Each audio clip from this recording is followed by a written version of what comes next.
আমার ইমানদার বান্দি নাও জাহান্নাম থেকে মুক্তির পরওয়ানা নাও। আর ওই নাফরমান নারী, ওই বেহায়া নারী বলে, এই মাওলা, তোমার জান্নাত আমার লাগবে না, তোমার নাজাত আমার লাগবে না, তোমার এটি তুমি রাখো, আমি জুতা কিনতে যাইতে আসি, আমি মার্কেটে যাই জুতা কিনতে। মনে রাখিস তোরে জুতা দিয়া ফিটবে, জুতা দিয়া, জুতা দিয়া ফিটবে, জুতা দিয়া বললাম। বেহায়া নারী মনে রাখিস, তোরে জুতা দিয়া ফিটবে, তোরে ফেরেশতা জুতা দিয়া ফিটবে। কার আহ্বান প্রত্যাখ্যান করো না। রমজানের শেষ 10 দিন জুতা কেনার জন্য আল্লাহ দিছিল, কথা বলেন না কেন? শেষ 10 দিন শাড়ি গহনা কিনবার জন্য আল্লাহ দিছিল। তো আল্লাহ তো ডাকলো মাগফিরাত নাও, আল্লাহ তো ডাকলো রহমত নাও, আল্লাহ তো ডাকলো নাজাত নাও। তুমি কও না আমার এডি লাগতো না, আমার জুতা, আমার দরকার জুতা, আমার দরকার শাড়ি, আমার দরকার ফেয়ার এন্ড লাভলি, আমার দরকার গহনা। আমি রাস্তার পুরুষ দেখাবো, আমি বখাটেরা রেডি হয়ে আছে আমার রূপ দেখার জন্য, যৌবন দেখার জন্য। এই জন্য সভ্য মেয়ে নিজের শরীর প্রদর্শন করার জন্য সে নানা রঙের বাহারি সাজে সাজে। আরে নারী, ওই মেয়ে, কন্যা বোন, তুমি যদি বুঝতা যারা তোমারে দেখে তারা তোমারে উপভোগের কল্পনা ছাড়া, তারা জিনা ব্যভিচারের কল্পনা ছাড়া আর কিছু তাদের দিলে তোমার প্রতি জাগে না। এই ছাড়া আর কিচ্ছু নাই, এই ছাড়া আর কিছু নাই। দুশ্চরিত্র যুবক তোমাকে নিয়ে উত্তম কোনো কল্পনা করে না, উত্তম কোনো কল্পনা করে না।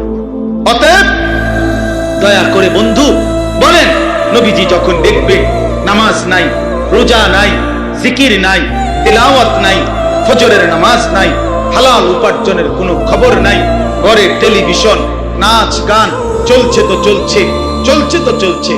আল্লাহর কসম বন্ধু, নবীজি সাল্লাল্লাহু আলাইহি সাল্লাম চোখের পানি ফেলে দিবে আর হাসরের ময়দানে উম্মতকে বলবে, উম্মত, আমি সেই নবী, 23 বছর যেই নবী তোমাদের জন্য সারা রাতও আমি এশার নামাজের পরে দাঁড়িয়ে ফজরের আজান পর্যন্ত আমি চোখের পানি ফেলে তোমাদের জন্য আমি আল্লাহর কাছে মাগফিরাতের দোয়া করছিলাম। আমি সারা রাত কাঁদছি উম্মত, আমি পেটে 2টা পাথর বাঁধছি ক্ষুধার কষ্টে, আমি তায়েফের রক্তে আমার শরীর এই পরিমাণ রক্ত ঝরছে, আমার পায়ের জুতা পায়ের তালুর সাথে জমাট বাইধা আমার জুতা খুলতে পারছিলাম না। আমি উহুদের দান করা শহীদ হয়ে রক্ত ঝরিয়ে উহুদের ময়দানে পড়েছিলাম, বিনিময়ে এই আমলনামা, আমার 23 বছরের মেহনতের এই বিনিময়। উম্মত, আমি এই জন্য রক্ত ঝরাইলাম। বলো না বাপ, এই বাপ বলো, কি বলবা তুমি তখন? নবী যখন বলবে, উম্মত, কেমনে পারলা তুমি আমার 23 বছরের চোখের পানিকে এভাবে ফিরাই দিলা, আমার তায়েফের রক্ত এভাবে ফিরাই দিলা, আমার পেটে পাথর বাঁধা ক্ষুধার কষ্ট এভাবে ভুলে গেলা? এটা কি আমলনামা নিয়ে আসছো? আরে মিয়া, কোনো বাবা যদি তার গ্রামের জায়গা জমি ভিটা মাটি বেচা 6 বছর লাগাইয়া ছেলেটারে যদি ইউনিভার্সিটিতে পড়ায়, এই ছেলেটার ইউনিভার্সিটির খরচ দিতে গিয়ে বাবা জমিটা বিক্রি করে ফেলছে, ভিটাটা বিক্রি করে ফেলছে, 3 বেলা না খাইয়া 10 বেলা না খাইয়া বুকে বাইন্দা সন্তানদের টাকাগুলো দিছে। 6 বছর পরে যদি রেজাল্ট আসে ছেলেটা ফেল, ফলাফল যদি আসে ফেল করছে, এই বাপ কি পরিমাণ কাঁদবে বলো ভাইয়া? এই বাপ কি পরিমাণ কাঁদবে? সে চিৎকার করে গড়াগড়ি খাইয়া বলবে, আমার সন্তান, তুই জানোস না তোর এক একটা টাকার জন্য আমার কি পরিমাণ ঘাম ঝরাইতে হয়েছে মাঠে। আমি ভিটা বেচা ফেলছি, আমি গরু বেচা ফেলছি, আমি সব বিক্রি করে আমি তোরে এতগুলো টাকা জমাইয়া তোরে দিলাম, বিনিময়ে এই ফলাফল নাজিল করাইলাম, সর্বশ্রেষ্ঠ রাসূল নবী মুহাম্মদের কাছে পাঠাইলাম। অতএব বান্দা বলো, এরপরে আমি আর কি বললে, কেমনে বললে, আর কতবার বললে তুমি আমার কথা মেনে নিতা? বলো না ফরমান, বলো।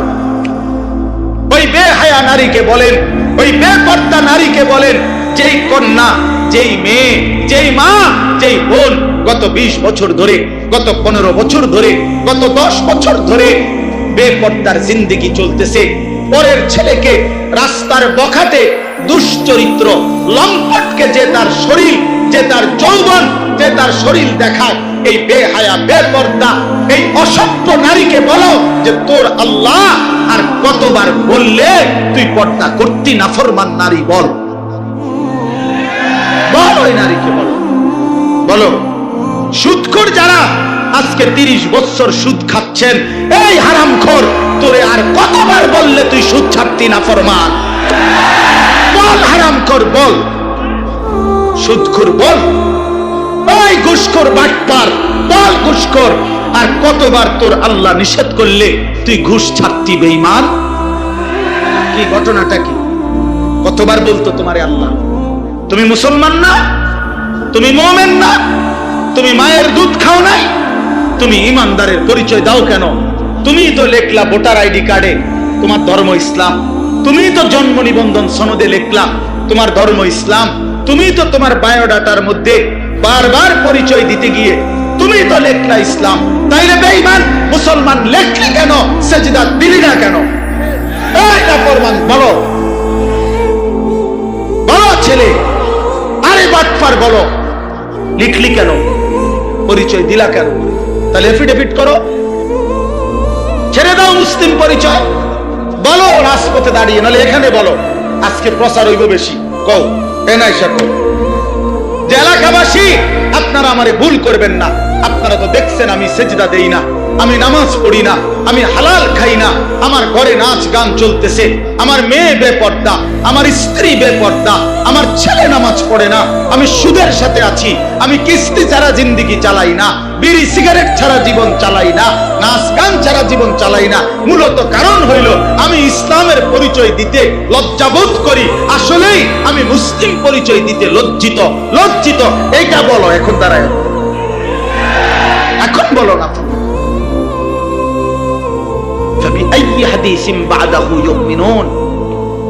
আল্লাহ জিজ্ঞেস করছে, বান্দা বলো আর কেমনে বললে তুমি মেনে নিতা? নবী জিজ্ঞেস করবে, দোস্ত আমি বন্ধু ফেরিওয়ালা, খুব সুন্দর নিয়ম মাফিক ওয়াজ করতে আমি জানি না,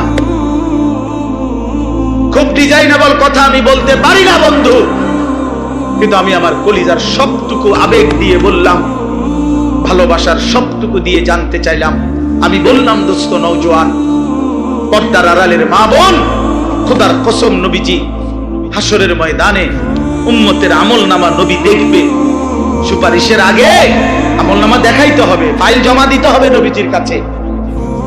ইয়া রাসূলুল্লাহ, এই যে আমি আনিসুর রহমান আশরাফি, এটা আমার ফাইল, আপনি আমার জন্য একটু সুপারিশ করেন। আল্লাহর নবী সেটা দেখবে, দেখবে খোদার 30 বছরই কোনো দিন ফজরের নামাজ পড়ে না, 365 দিনে কোনো ফজরের নামাজ নাই, 30 বছর ধরে মিথ্যাই বলছে, 30 বছর ধরে সুদ খাইছে, 30 বছর ধরে ঘুষ খাইছে, আজীবন কিস্তির টাকা দিয়ে জিন্দেগি কাটাইছে, 60 বছর বয়স এখনো বিড়ি সিগারেট মুখে, 60 বছর পর্যন্ত বিড়ি সিগারেট খাইয়া গেছে, 60 বছর পর্যন্ত গালি ছাড়া কোনো একটা কথা বলে নাই, চা দোকানের নর্তকীর দেখা ছাড়া দিন কাটে নাই, সময় কাটে নাই। নারী দেখবে যে বছরের পর বছর বেপর্দা, একটা পূর্ণ রমজান গেছে, আল্লাহ ডাকতেছে মহিলাটাকে, হে আমার বান্দি রহমত নাও, মাগফিরাত নাও। শেষ দশকে আল্লাহ ডেকে বলে, আমার ইমানদার বান্দি নাও, জাহান্নাম থেকে মুক্তির পরওয়ানা নাও।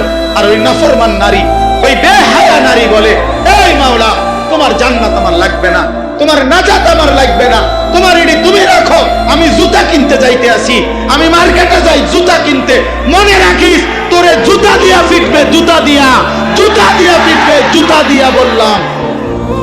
বেহায়া নারী মনে রাখিস, তোরে জুতা দিয়া ফিটবে, তোরে ফেরেশতা জুতা দিয়া ফিটবে। কার আহ্বান প্রত্যাখ্যান করে না? রমজানের শেষ 10 দিন জুতা কেনার জন্য আল্লাহ দিছিল, কথা বলেন না কেন? শেষ 10 দিন শাড়ি গহনা কিনবার জন্য আল্লাহ দিছিল। তো আল্লাহ তো ডাকলো মাগফিরাত নাও, আল্লাহ তো ডাকলো রহমত নাও, আল্লাহ তো ডাকলো নাজাত নাও। তুমি কও না আমার এডি লাগতো না, আমার জুতা, আমার দরকার জুতা, আমার দরকার শাড়ি, আমার দরকার ফেয়ার এন্ড লাভলি, আমার দরকার গহনা, আমি রাস্তার পুরুষ দেখাবো, আমি বখাটেরা রেডি হয়ে আছে আমার রূপ দেখার জন্য, যৌবন দেখার জন্য। এই জন্য অসভ্য মেয়ে নিজের শরীর প্রদর্শন করার জন্য সে নানা রঙের বাহারি সাজে সাজে। আরে নারী, এই মেয়ে, কন্যা বোন, তুমি যদি বুঝতা যারা তোমারে দেখে তারা তোমারে উপভোগের কল্পনা ছাড়া, তারা জিনা ব্যভিচারের কল্পনা ছাড়া আর কিছু তাদের দিলে তোমার প্রতি জাগে না। এই ছাড়া আর কিচ্ছু নাই, এই ছাড়া আর কিছু নাই। দুশ্চরিত্র যুবক তোমাকে নিয়ে উত্তম কোনো কল্পনা করে না, উত্তম কোনো কল্পনা করে না।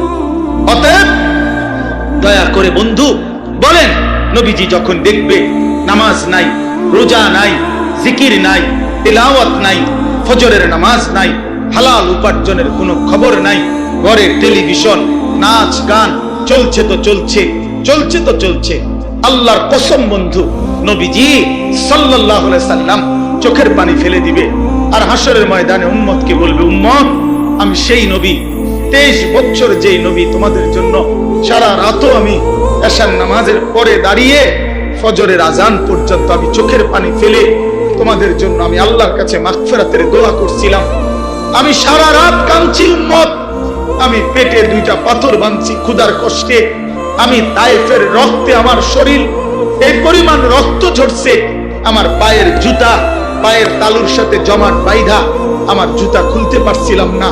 আমি উহুদের দান করা শহীদ হয়ে রক্ত ঝরিয়ে উহুদের ময়দানে পড়েছিলাম, বিনিময়ে এই আমলনামা, আমার 23 বছরের মেহনতের এই বিনিময়। উম্মত, আমি এই জন্য রক্ত ঝরাইলাম। বলো না বাপ, এই বাপ বলো, কি বলবা তুমি তখন? নবী যখন বলবে, উম্মত, কেমনে পারলা তুমি আমার 23 বছরের চোখের পানিকে এভাবে ফিরাই দিলা, আমার তায়েফের রক্ত এভাবে ফিরাই দিলা, আমার পেটে পাথর বাঁধা ক্ষুধার কষ্ট এভাবে ভুলে গেলা? এটা কি আমল নামা নিয়ে আসছো? আরে মিয়া, কোন বাবা যদি তার গ্রামের জায়গা জমি বিটা মাটি বেচা 6 বছর লাগাইয়া ছেলেটারে যদি ইউনিভার্সিটিতে পড়ায়, এই ছেলেটার ইউনিভার্সিটির খরচ দিতে গিয়ে বাবা জমিটা বিক্রি করে ফেলছে, ভিটাটা বিক্রি করে ফেলছে, 3 বেলা না খাইয়া 10 বেলা না খাইয়া বুকে বাইন্দা সন্তানরে টাকাগুলো দিছে। 6 বছর পরে যদি রেজাল্ট আসে ছেলেটা ফেল, ফলাফল যদি আসে ফেল করছে, এই বাপ কি পরিমাণ কাঁদবে বলো ভাইয়া? এই বাপ কি পরিমাণ কাঁদবে? সে চিৎকার করে গড়াগড়ি খাইয়া বলবে, আমার সন্তান, তুই জানোস না তোর এক একটা টাকার জন্য আমার কি পরিমাণ ঘাম ঝরাইতে হয়েছে মাঠে। আমি ভিটা বেচা ফেলছি, আমি গরু বেচা ফেলছি, আমি সব বিক্রি করে আমি তোরে এতগুলো টাকা জমাইয়া তোরে দিলাম, বিনিময়ে এই ফলাফল। কাঁদবে কিনা বলেন? তো নবী বলবে না, এটা উম্মত, আমি 23টা বছরের চোখের পানির বিনিময়ে এই, আমার তায়েফের রক্তের বিনিময়ে এই। হ্যাঁ বলো ভাইয়া, বলো, বলেন বাপ, যারা 60 বছর বয়স হয়েছে এখনো বিড়ি সিগারেট ছাড়তে পারলেন না, কখন ছাড়বেন? যাদের বয়স হয়ে গেছে 60 বছর এখনো গালিগালাজ ছাড়া কথা বলতে পারেন না, কখন ছাড়বেন? এখনো সময় হয় নাই? মরতেন না? কবরে যাইতেন না? আলা ইয়াযুন্নু উলাইকা আন্নাহুম মাবউসুন। আল্লাহ কোরআনে বলছে, আলা ইয়াযুন্নু উলাইকা আন্নাহুম মাবউসুন। এই নাফরমান, এমন করছো কেন বান্দা? তুমি কি হাসরের ময়দানে উঠবা না? আল্লাহ জিজ্ঞেস করছে, আল্লাহ নিজে বলছে বন্ধু। আরে বান্দা, এরকম করস কা? এত মিথ্যা, এত চুরি, এত ডাকাতি, এত জিনা, এত ব্যভিচার, এত মদ, এত জুয়া, এত নারী, এত ছবি, এত উলঙ্গ দৃশ্য দেখছস কেন বান্দা? তুই কি হাসরের ময়দানে উঠবি না বান্দা? তুই কেমনে আমারে দেখাইবি? তুই আমি আল্লাহর সামনে কেমনে দাঁড়াইবি বান্দা? ফাকাইফা তাত্তাকুনা ইন কাফারতুম ইয়াওমান ইয়াজালুল বিলদানা শিবা। রব্বে করিম আল্লাহ বলে, বান্দা, দিবানিশি যে আমি আল্লাহর নাফরমানি করছো বান্দা। আল্লাহ বলে, বান্দা, আমি জানতে চাই বান্দা, এই যে দিবানিশি নাফরমানি করছো, ওই হাসরের দিন তুমি কেমনে বাঁচবা বান্দা? এই হাসরের দিন জানো না কি বান্দা? একদিনেই তো দুঃখ কষ্ট যন্ত্রণা আর আযাবে। হাসরের একদিনেই কোলের বাচ্চা বুড়া হয়ে যাবে, বুড়া হয়ে যাবে। ফাকাইফা তাত্তাকুনা ইন কাফারতুম ইয়াওমান ইয়াজালুল বিলদানা শিবা। একদিনেই কোলের বাচ্চা বুড়া হয়ে যাবে। মানুষ বলে না যে এই একটা 15 দিনের এই যন্ত্রণায় আমার চুলটা পাইকা গেছে, বলে কিনা বলে? এই 3 মাসের বেদনায় আমার চুল পাইকা গেছে। রব্বে কারীম বলে আখিরাতের একদিনের যন্ত্রণায় কোলের বাচ্চা বুড়া হয়ে যাবে। অতএব বন্ধু আমার, আমি এক শব্দ মনে করাইলাম, একটা শব্দই মনে করাইলাম, ইয়া আইয়ুহাল্লাযীনা আমানু, হে ঈমানদার, হে ঈমানদার। এটা আল্লাহ তাআলার বহুতই মহব্বতের শব্দ, বহুতই মহব্বতের শব্দ। অতএব মা বোন, আমরা শুনেছি অনেক মা বোন বয়ান শুনতে আসছেন, এই জন্য বললাম, এই জন্য বললাম মায়েরা, আমি যদি আপনাদের সন্তানের বয়সী হই, আমি আপনার ছেলে বললাম, কোন বোন আমি তোমার ভাই, আমি তোমারে বললাম বোন, তুমি রমজান মাস বোন আমার, আল্লাহর দোহাই, রমজান আল্লাহর দেওয়া। রমজানে আল্লাহ বলছে বান্দা এটা আমি আমার সিজন, আল্লাহরও সিজন। এটা কিসের সিজন? আল্লাহ বলে বান্দা এই মাসে না আমি আমার বেশি বান্দারে জাহান্নাম থেকে মুক্তি দেব, এই মাসে আমি জান্নাতি দেব আমার কোটি কোটি বান্দাকে। এজন্য এই মাসটাকে আমি আলাদা ভাবে ইবাদত দিয়া সাজাইছি। সিজনে ব্যবসায়ী অতিরিক্ত মাল উঠায়, অতিরিক্ত মাল উঠায়। কাপড় ব্যবসায়ী এখন আরো 40 লাখ টাকার মাল উঠাইছে, কারণ তার এখন সিজন। আল্লাহ তাআলা বলে রমজান আমার বান্দাকে মাফ করার সিজন, জাহান্নাম থেকে মুক্তি দেওয়ার সিজন, জান্নাত দেওয়ার সিজন। এই জন্য আমি আল্লাহ রমজানে আরো অতিরিক্ত ইবাদত উঠাইলাম। গত 11 মাসের ইবাদত তো ছিলই, নতুন করে 1 মাসের রোজা নতুন ইবাদত দিলাম। ইফতার এটাও ইবাদত, সাহারি এটাও ইবাদত, 20 রাকাত তারাবি এটাও ইবাদত, শেষ দশকের ইতিকাফ এটাও ইবাদত, শেষ দশকের বেজর রাত্রির শবে কদরের তালাশ এগুলো এটাও ইবাদত। আল্লাহ বলে বান্দা অতিরিক্ত আরো ইবাদত দিয়ে রমজানটাকে ইবাদত দিয়ে সাজাইলাম, কোরআন দিয়ে সাজাইলাম, সিজদা দিয়ে সাজাইলাম, নেকি। এবার যদি আল্লাহকে বলে আল্লাহ ইবাদত তো বাড়াইয়া দিলেন, নেকি বাড়াইছেন নি, এটা কোন? আল্লাহ বলে হ্যাঁ বান্দা, একটা নফল একটা ফরজের সমান, একটা ফরজ 70টা ফরজের সমান। এক শুরুর দশক রহমত, মাঝখানের দশক মাগফিরাত, শেষ দশক নাজাত। প্রতিদিন মাফ করব, জান্নাতের দরজা খোলা, জাহান্নামের দরজা বন্ধ, শয়তানগুলোকে শেকলে বন্দী। এই সব ব্যবস্থাপনা করে আমি চাই শুধু আমার বান্দা সেজদা দিবে, বন্দিগি করবে, রোজা রাখবে, ইফতার করবে, সাহারি করবে, 20 রাকাত তারাবি পড়বে, মিথ্যা ছাড়বে, চুরি ছাড়বে, ডাকাতি ছাড়বে, জিনা ব্যভিচার ছাড়বে। আর পুরা রমজান প্রতিদিন আমার বান্দা শুধু জান্নাতেই ঢুকবে, জান্নাতেই ঢুকবে, জান্নাতেই ঢুকবে।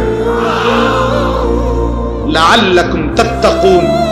এজন্য আল্লাহ বলছে আমি 1 মাসেই কুতিবা আলাইকুমুস সিয়াম কামা কুতিবা আলাল্লাযীনা মিন ক্বাবলিকুম, আমি আল্লাহ পূর্ববর্তী ইমানদার উম্মতের মতো তোমাদের উপরে রোজা ফরজ করলাম, কষ্ট দেওয়ার জন্য না, ভোকে কষ্ট দেওয়া তোমাদেরকে নয়, বরং আমি আল্লাহ লাআল্লাকুম তাত্তাকুন, মুত্তাকি বানানোর জন্য। মুত্তাকি মানেই জান্নাতি, জান্নাতি মানেই মুত্তাকি। অতএব 1 রমজানে আল্লাহ আমাদেরকে জান্নাতি বানাবেন, এই আশায় আল্লাহ আমাদের উপরে রমজান রোজা ফরজ করেছেন। অতএব শেষ কথা আমার, বলেন যে ইনশাআল্লাহ আমরা রমজানকে কদর করব। বলেন ইনশাআল্লাহ, বলেন ইনশাআল্লাহ রমজানকে কদর করেন, রমজানকে কদর করেন। আমার বাপ হাসলেও মরে যাবেন, কাঁদলেও মরে যাবেন, সুখে থাকলেও মরে যাবেন, দুঃখে থাকলেও মরে যাবেন, রাজপ্রাসাদের অট্টালিকায়ও মরে যাবেন, জীর্ণ কুঠির কুড়ে ঘরেও মরে যাবেন। বন্ধু কাজে আখিরাত ভুইলেন না, কবর ভুইলেন না। চলেন সিদ্ধান্ত নিয়ে গুনাহ ছেড়ে দিয়ে আল্লাহর ইবাদতে ডুবে আজকের শবে বরাত রাত্রিতেও আল্লাহর কাছে দোয়া করেন, কান্নাকাটি করেন, দোয়া মাফ চান, আর বলেন মাওলা রমজান পর্যন্ত হায়াত দেন, রমজানের রহমত মাগফিরাত আর নাজাত দিয়ে আমার গুনাহ মাফ করে আমার জান্নাতের সার্টিফিকেট দিয়ে দেন। আল্লাহ চাইলে দিবে, আল্লাহ চাইলে দিবে কিনা, এই জন্য আমরা ইনশাআল্লাহ রমজানকে কদর করব। আল্লাহ তাআলা তৌফিক দান করেন। আজকের এই বরকতময় মাহফিলে আল্লাহ তাআলা ভরপুর বরকত দান করেন। আগামী দিনেও এই মাহফিলকে আল্লাহ তাআলা কায়েম দায়েম করে দেন। আমিন। সুবহানাল্লাহি ওয়া বিহামদিহি। আপনি ফজরের নামাজ না পড়ে আপনার ছেলে ঘুমায়, আপনি মেনে নিলেন কিভাবে?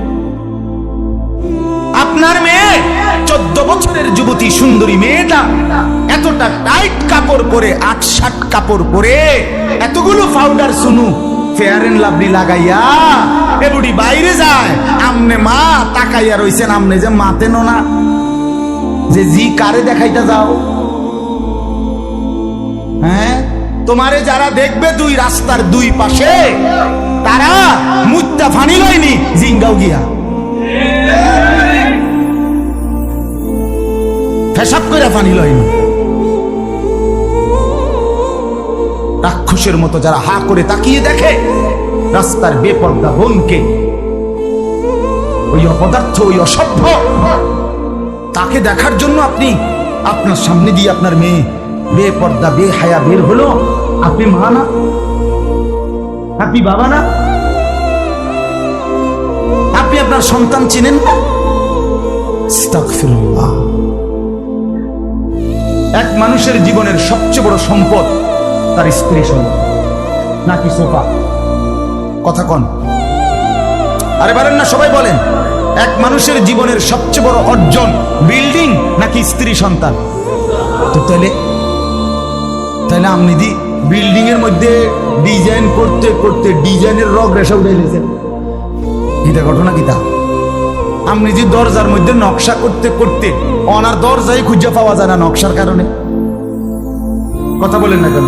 সোফার মধ্যে নকশা করতে করতে আপনি দিটার মধ্যে কত জাতের নকশা করলেন, আপনি সোফার কত নকশা করলেন, আপনি ঘরের কত নকশা করলেন, কত রঙে সাজাইলেন, কত কালারের রং দিয়া বিল্ডিং সাজাইলেন। তো আপনার স্ত্রীর জীবন সাজাবেন না?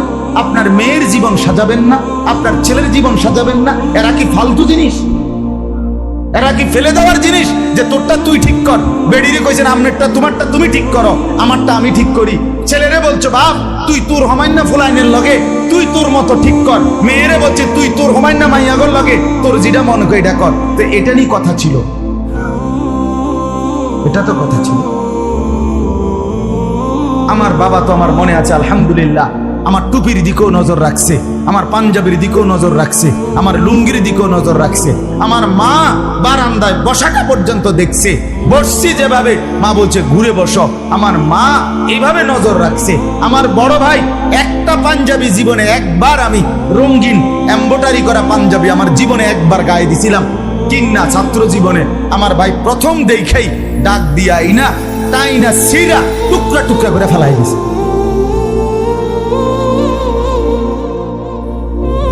সন্তানকে গে করবে সমবয়সী বন্ধুরা, কথা বলেন না কেন? ছেলেটা তার সামান্য বন্ধুর লোকে মিললেনি চরিত্রবান হবে, মেয়েটা বুঝিয়ে তার সামান্য মাইয়াগর লোকে একটা চরিত্রবান হবে। হ্যাঁ, বেডি বুঝিয়ে হে ঘরের বাবির লইয়া অটো দিয়া মার্কেটে যায় আইয়ে এ বুড়ির লোকে নিয়ে বুড়ি রাবে অবশ্রী হইব। কথা বলেন, আমার কথা নয় তো আমারে ফিরাই দেয়, আমার কথা আমাকে ফেরত দেন যদি বুঝে না। আমার বাপ জিন্দিগি নষ্ট করেন না, স্লোগান দিলে হবে না, জীবন সাজাইতে হবে, জীবন সাজাই। দুশ্মন আমাদেরকে নিয়ে পুতুল খেলছে, পুতুল খেলছে। সারা পৃথিবী 57টি মুসলিম রাষ্ট্র, 250 কোটি মুসলমান, আর ইহুদি 2 কোটিও নেই। ইহুদিদের সংখ্যা 2 কোটিও নেই, জানেন এটা? ইহুদি কি 200 কোটি? ইহুদি কি 100 কোটি? 2 কোটিও না বেটা। গোটা পৃথিবী মিলাইয়া, সারা পৃথিবী মিলাইয়া ইহুদি সামান্য, একবারে হাতে গোনা, আঙ্গুলে গোনা। তামাশা খেলছে আমাদের সাথে, পুতুল খেলতেছে, মুসলমানদের রক্তে আল্লাহর জমিন ভাসায় দিছে। পৃথিবীতে কোনো ন্যূনতম কোন কুকুর শুকরও তো এত নিকৃষ্ট হইতে পারে না। কোরআনে আছে এক কাক, কাক পর্যন্ত আরেক কাকরে ঠোকরাইয়া মাইরা এরপর মাটি খুইরা ওই কাকরে দাফন করে দিছে, এটা কোরআনে আছে না? আর এই নির্মম পশুরা হাসপাতালে চিকিৎসাধীন ফিলিস্তিনের মধ্যে মুসলমান, নির্যাতিত মুসলমান, মজলুম মুসলমান চিকিৎসাধীন হসপিটালের উপরে বিমান হামলা করে, বোমা হামলা করে একই হসপিটালে 500 মুসলমানকে শহীদ করে দিয়েছে। কতকাল আপনি বলেন নির্মমতার কতটা নিচে নেমে গেছে, পাষণ্ডতার কতটা সীমা ছাড়িয়ে গেছে। যুবক বন্ধু, কার মতো চুল বানাইলাম? হ্যাঁ, কার মতো? খোঁজ নাও, আজকে খোঁজ নাও। আমি চ্যালেঞ্জ করলাম, এই চুল ইহুদিদের চুল। আমি বললাম এই চুল ইহুদিদের চুল। পৃথিবীর সমস্ত দুষ্টামি, পৃথিবীর সমস্ত অসৎ কাজ, পৃথিবীর সমস্ত দুর্বিসন্ধি, পৃথিবীর সমস্ত গ্যাঞ্জাম, পৃথিবীর সমস্ত মারামারি, আন্তর্জাতিক বিশ্বের সমস্ত অস্থিরতা, এই সবটা এই বেঈমান ইহুদিদের তৈরি। এমন কোনো অন্যায় নাই, এমন কোনো অপরাধ নাই এরা হেরা করে না। সমস্ত দুষ্ট বুদ্ধির হেড অফিস, হেডকোয়ার্টার ইহুদিদের মাথা। শয়তানির সমস্ত হেড অফিস। বিশ্বাস করেন না, আপনি ইতিহাস, আপনি ইতিহাস নেটে সার্চ দিয়ে পড়েন, ইহুদি জাতির ইতিহাস ওই নেটে পড়েন, আপনি পড়েন, দেখুন পড়বেন তারা কার বার্তা কি। এই কোরআন আমি পড়ছি, এই আয়াতের তর্জমা বলবো এখন। এই কোরআনুল কারীমের মধ্যে আদম আলাইহিস সালাম থেকে নিয়ে ঈসা নবী, আমাদের নবীর আগ পর্যন্ত এই পিছনের যত জাতি, আল্লাহ তাআলা এই পুরাটা আদম থেকে ঈসা আমাদের নবীর আগ পর্যন্ত পৃথিবীর ইতিহাসের পুরাটা সময় আল্লাহ তাআলা এই কোরআনে সংক্ষিপ্ত আকারে টেনে আছে। সুবহানাল্লাহ।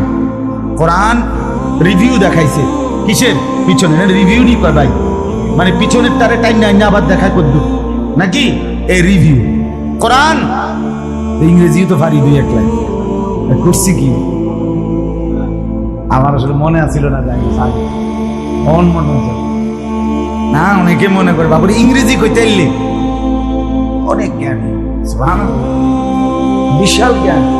দেখেন না মাশাআল্লাহ, ইংলিশ কয় ফটফট ফটফট।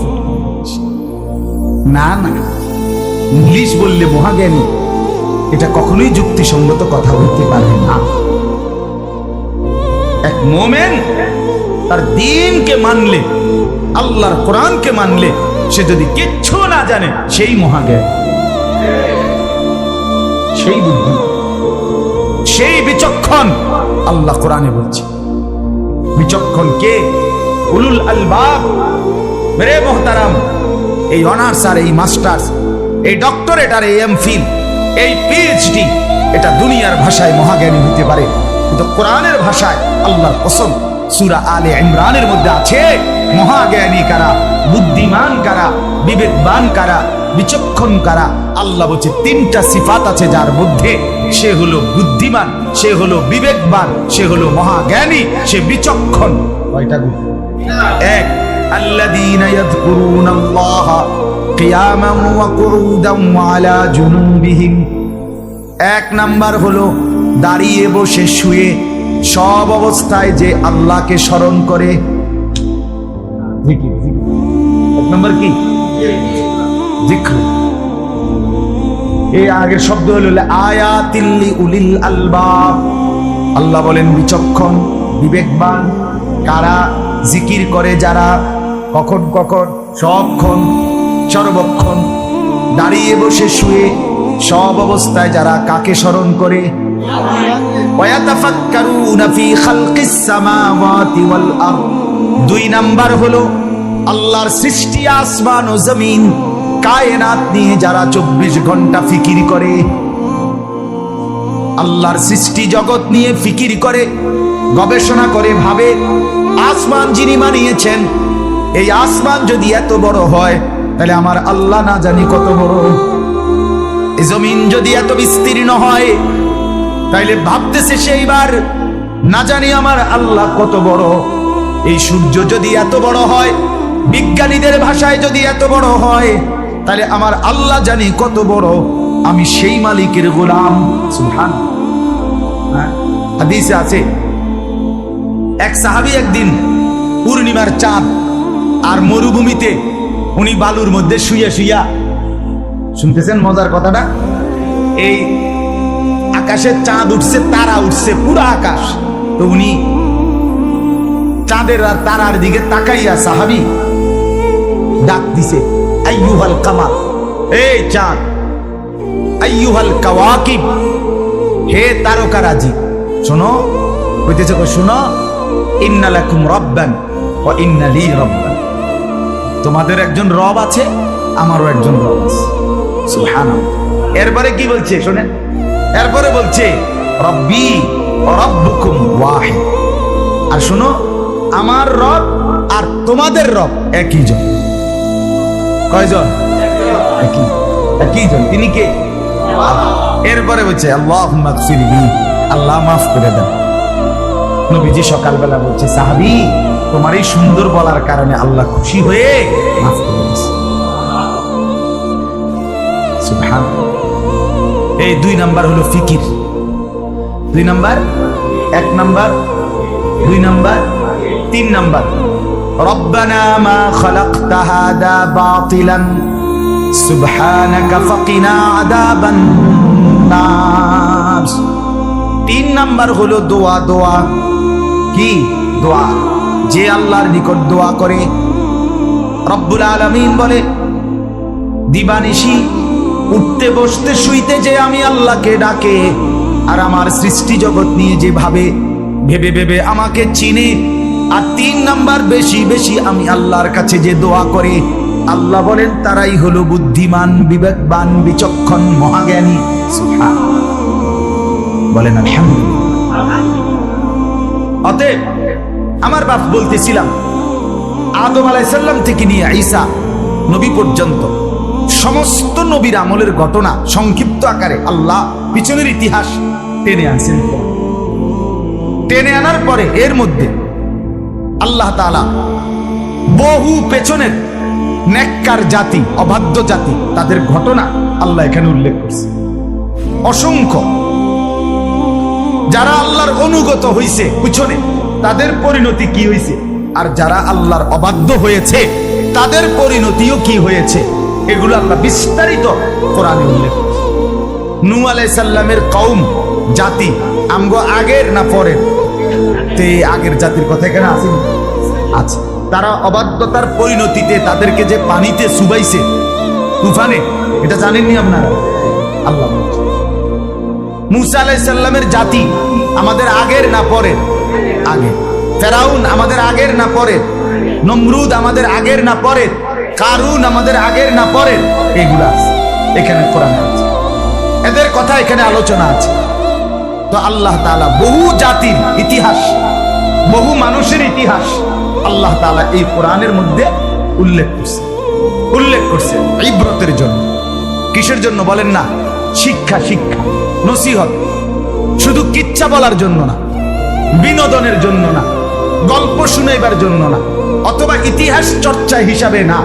ইতিহাসের বইয়ের নিয়ম হলো সন, তারিখ, একটার পর একটা by serial, step by step ঘটনা এটা বর্ণনা করে নির্মোহ ভঙ্গিতে, মানে মূল্যায়ন করবে আপনার শ্রোতা, পাঠক, তারা শুধু ঘটনা বলে যায়।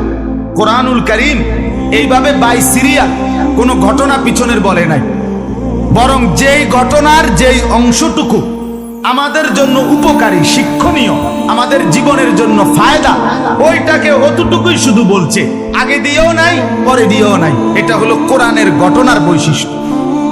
কথা বুঝছেন? কথা